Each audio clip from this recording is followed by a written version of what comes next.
18% помала плата земаат жените во однос на мажите на иста работна позиција.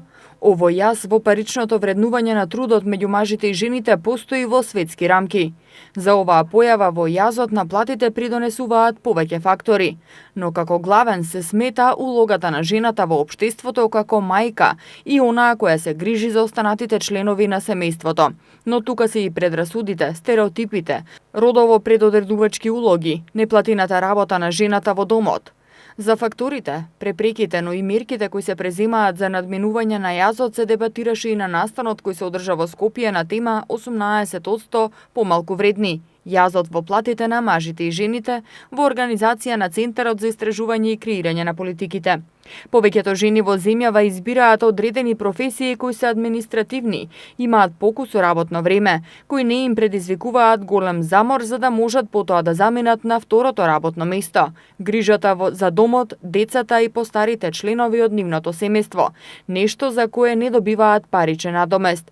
За јазот во платите придонесува и можноста за напредување на жените во текот на својата кариера и ретко стигнуваат до топ менаџерските позиции, а за тоа придонесуваат повеќе фактори и поголемата слобода која уживаат мажите во дружењата со колегите по работното време, кои некогаш се пресудни за одредени промени на работно место, затоа што честопати најважните сделки се склучуваат токму во кафеана, како и неможноста често да се оди на службени патувања поради семејните обврски и грижата за децата, кои исто така ги зголемуваат примањата.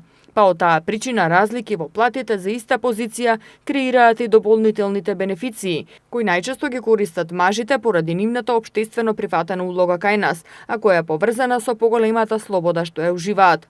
Само половина од жените во земјава се активни на пазарот на трудот, како вработени или невработени. Тој процент кај мажите изнесува 77. И тука е голема разликата. Во Европа, на пример, јазот меѓу мажите и жените во однос на нивната активност на пазарот на труд изнесува 11%. Генерално во светски рамки, јазот во платите меѓу мажите и жените е намален. Но според проценките на Светскиот економски форум, со сегашната стапка на намалување, тој ќе биде затворен дури во 2186 година.